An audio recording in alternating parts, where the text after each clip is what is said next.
گندگی عام ہوتی چلی جا رہی ہے، ان کے پہناوے پر بھی نظر ڈالو۔ اللہ کے نبی نے فرمایا نساء کاسیات عاریات ممیلات و مائلات، ایک ایسا زمانہ آ جائے گا کہ تم عورتوں کو دیکھو گے کہ بظاہر تو وہ کپڑے پہنے ہوئے ہوں گی لیکن حقیقت میں وہ کپڑے نہیں ہوں گے، وہ اندر سے برہنہ ہوں گی، اندر سے ننگی ہوں گی۔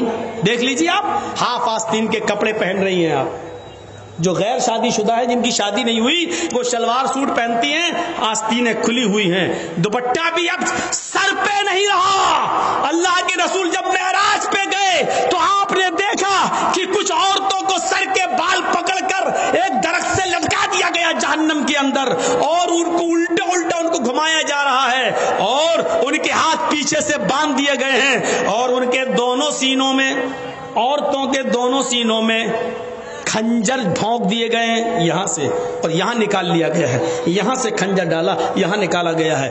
پوچھا اللہ کے نبی نے جبریل یہ کون عورتیں ہیں جن کو اتنا دردناک جہنم میں عذاب دیا جا رہا ہے، جن کے سر کے بال پکڑ کر ان کو لٹکا دیا گیا ہے اور ان کے سینوں میں کھنجر چبھو دیے گئے ہیں؟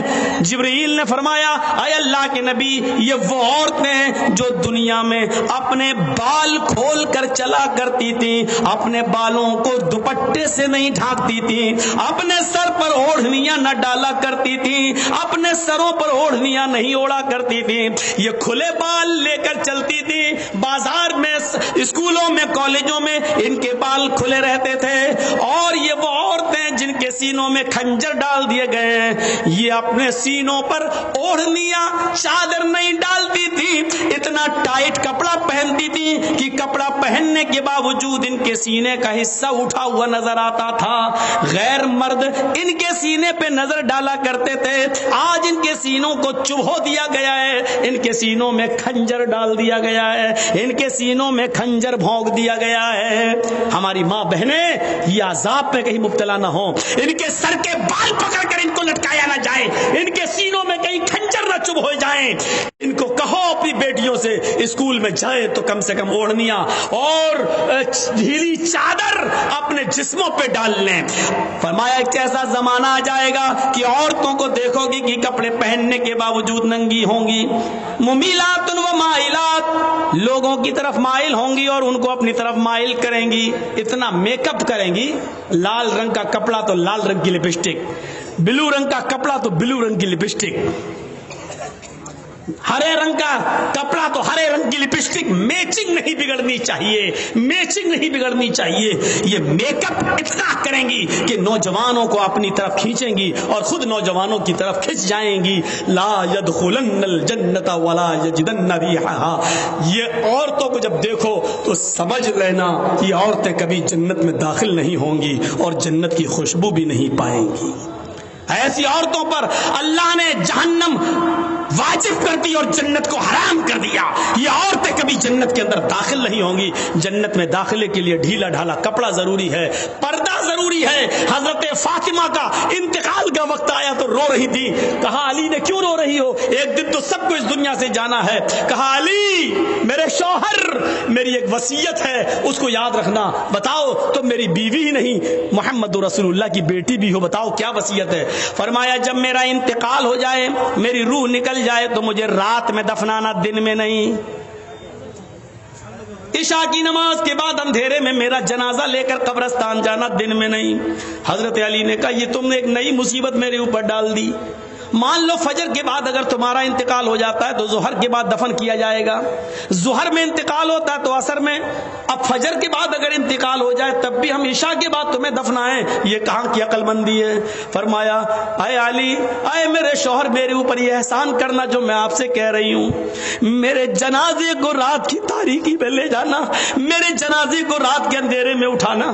پوچھا ایسا کیوں کہہ رہی ہو؟ کہتی ہے کہ میں ایسا اس لیے کہہ رہی ہوں کیونکہ میں یہ نہیں چاہتی کہ میرے مردہ جسم پر پڑے ہوئے کفن پر بھی کسی غیر مرد کی نظر پڑے۔